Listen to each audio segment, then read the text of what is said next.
जैसे नीतीश कुमार की भाजपा तरफ चले गए वो 2500 रुपए के करार पर कह रहे कि बिहार में बड़े बांग्लादेशी घुस गए। बिहार में बांग्लादेशी कहां से घुस जाएंगे? क्या भारत और बांग्लादेश के बीच में जो सीमा है उस सीमा में कोई बॉर्डर सिक्योरिटी फोर्स नहीं है? अमित शाह, नरेंद्र मोदी, केंद्र में आपकी सरकार है, राज्य में आपकी सरकार है।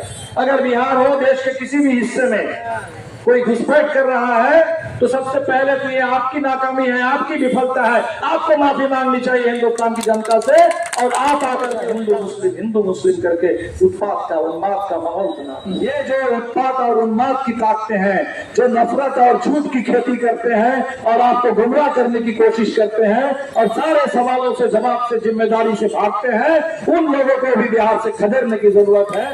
90% विकलांग शिक्षक को, 90% विकलांग को देश के लिए खतरा बता करके जेल में डाल दिया गया 10 साल से। लोग डबल हमला कैसे झेल पाएंगे?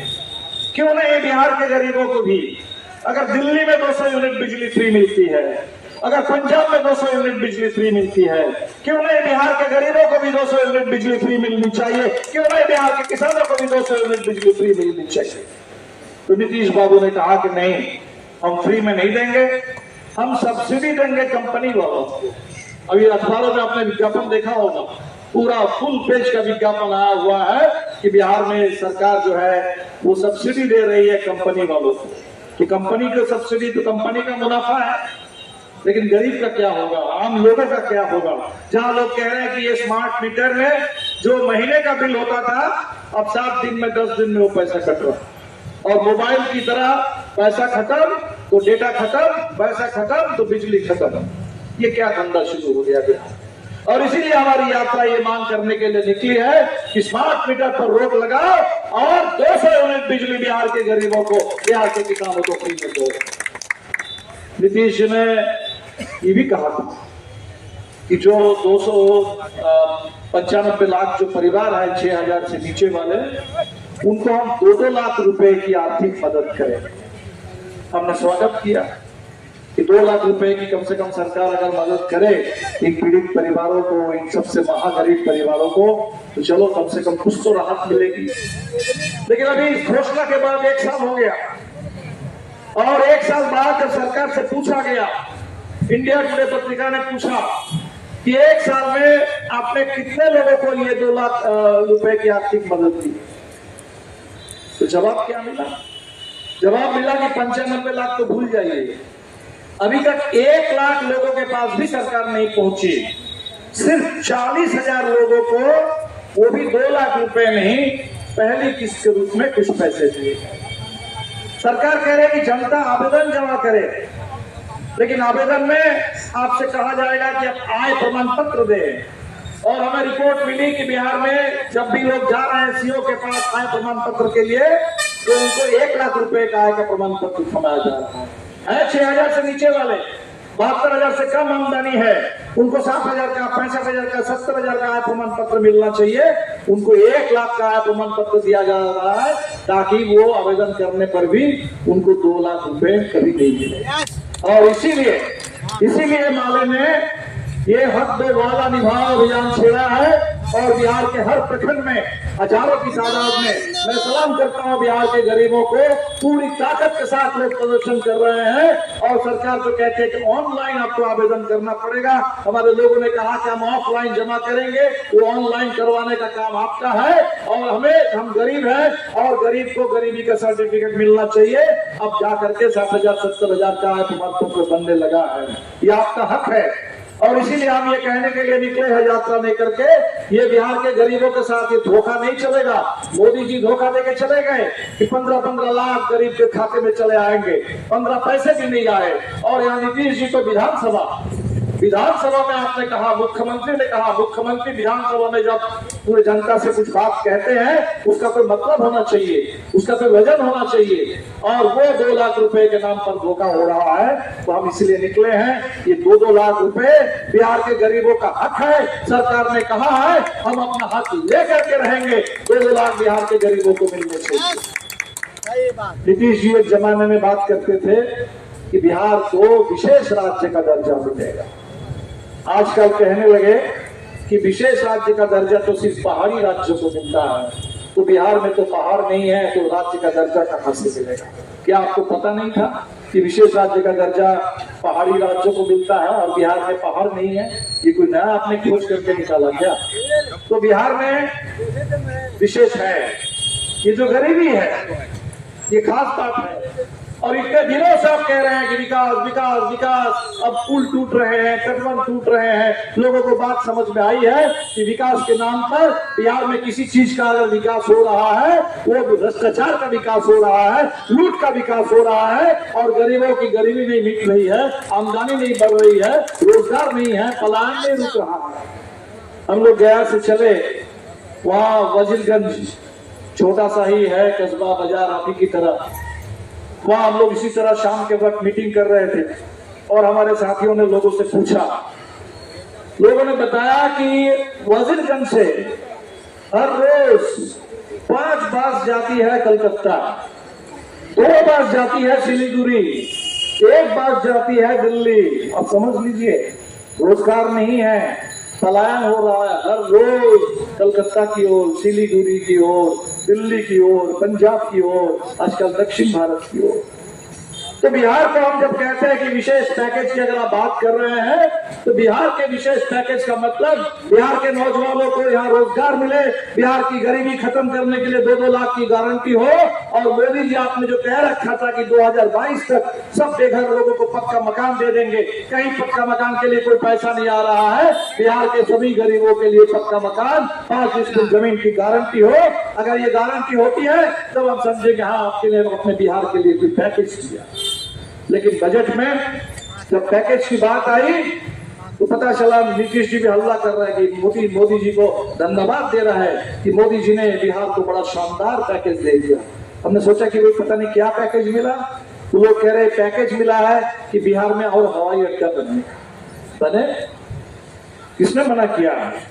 पटना में हवाई अड्डा है, गया में हवाई अड्डा है, और एक 2 हवाई अड्डा बना दीजिए, उससे क्या हो जाएगा? बिहार का विकास हो जाएगा। और आजकल हवाई अड्डे आप जानते हैं, सरकार हवाई अड्डे बनाती है, हवाई अड्डे बनाने का पूरा खर्च आपका और हमारे जेब से जाते हैं, हमारे टैक्स के पैसे से हवाई अड्डे बनते हैं।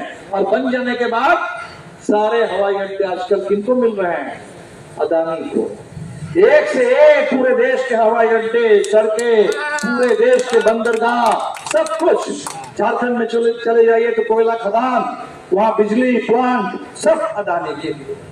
तो आप अदानी के विकास के लिए बिहार के गरीबों को लूट करके यहाँ कुछ करेंगे और कहेंगे कि बिहार को विशेष पैकेज मिल गया, ये धोखा हमें मंजूर नहीं।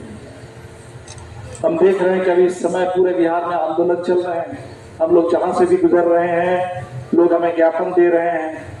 बिहार में रसोईया बहनें, आप सोच नहीं सकते, 1650 रुपए महीने में, यानी प्रतिदिन का हिसाब लगाइए तो 50-55 रुपए। दिन भर की मेहनत के बाद वर्षों से काम कर रही हैं और 1650 रुपए, वो भी साल भर नहीं, साल में 10 महीने। कब से लड़ रही है, मांग रही है कि हमें सरकारी काम करने के लिए सरकारी कर्मी का दर्जा मिले और हमें जो मेहनत हम करते हैं इसके लिए उचित हमें दाम मिले। आशा बहनें बिहार में कोरोना काल में अपनी जान की बाजी लगा करके बिहार को बचाने का काम किया। और जिस समय अभी शशि जी बता रही थी कि जिस समय नीतीश कुमार हम लोगों के साथ आए थे, महागठबंधन की सरकार थी, एक करार हुआ कि 2500 रुपए मिल जाएंगे, और जैसे नीतीश कुमार की भाजपा तरफ चले गए वो 2500 रुपए के करार पर मुकर गए। और अब तो जीविका बहनें भी कह रही है कि उनको जो 1500 रुपए सरकार से मिलते थे, सरकार ने कह दिया कि वो भी हम नहीं देंगे, आप जा करके चंदा करके जो स्वयं सहायता समूह की महिलाएं हैं उनसे पैसा लेकर के जुगाड़ करके चलाओ। कौन सी बात हो गई बिहार में?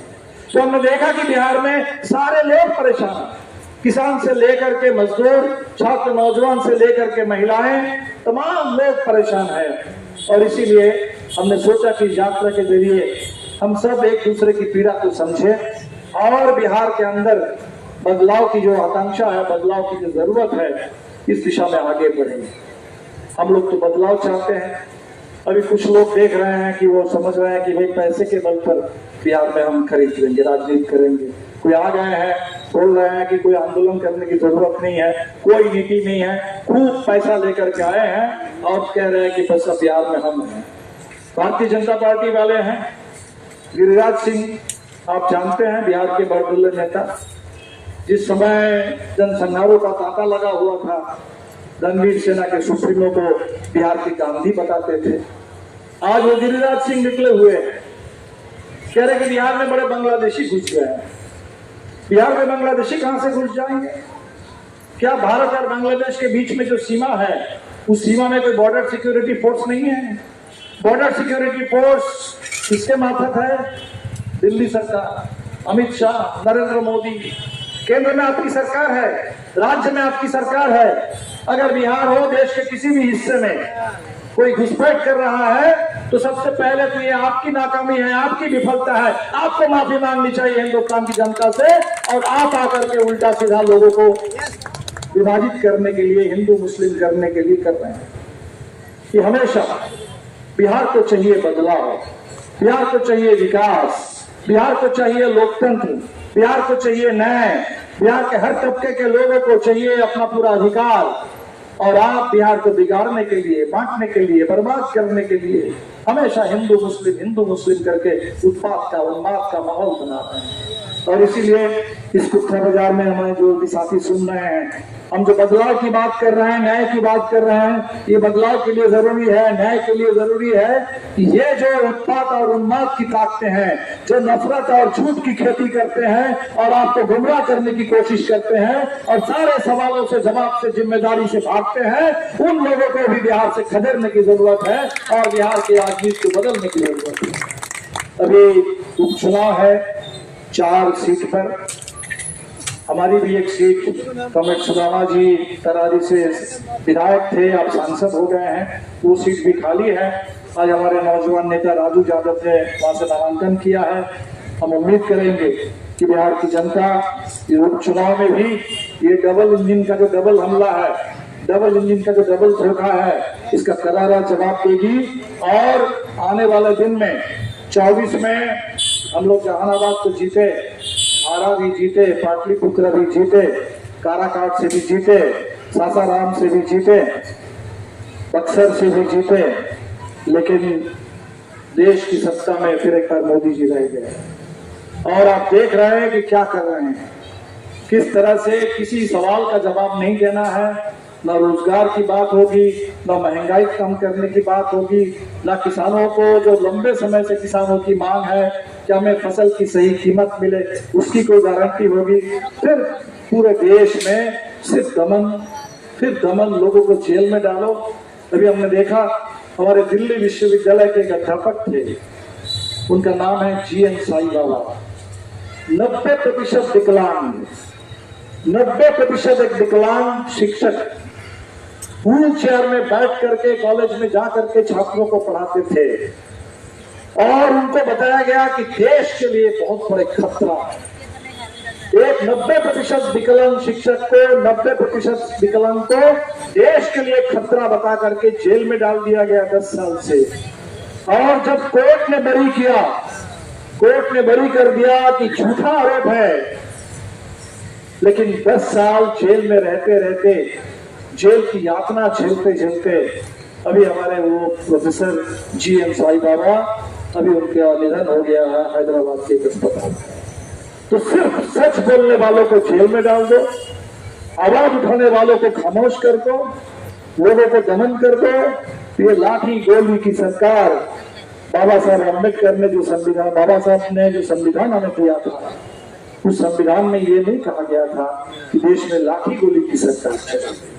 उस संविधान ने सोचा था कि इस देश के हर नागरिक को, धर्म कुछ भी हो, जाति कुछ भी हो, भाषा कुछ भी हो, शाकाहारी हो, मांसाहारी हो, कुछ भी खाते पीते हो, कोई फर्क नहीं पड़ता, सबको आजादी, सबके लिए बराबरी, सबके लिए न्याय, सबके लिए भाईचारा। और आज उस बाबा साहब अम्बेडकर के संविधान की हत्या की जा रही है। और इसीलिए संविधान की रक्षा के लिए बाबा साहब की मूर्ति पर नवादा में माल्यार्पण करते हुए हम लोगों ने यात्रा निकाली और 26 तारीख को पटना में हाई कोर्ट के बगल में जो बाबा साहब की मूर्ति है वहीं पर फिर एक बार माल्यार्पण करते हुए हम यात्रा समाप्त करेंगे। उस दिन हमारे कॉमरेड राम नरेश राम की बरसी भी है और सामाजिक बदलाव के हमारे बिहार के महानायक पार्टी के संस्थापक साथी इस पर संकल्प लेंगे। आपसे अपील करेंगे कि आप जैसे आज इस शाम के वक्त हमें सुनकर आपने अपना कीमती समय हमें दिया है और जिस तरह से हम लोगों के हौसला अफजाई कर रहे हैं तो 27 तारीख को भी पटना मिलर स्कूल मैदान में जरूर पहुंचे।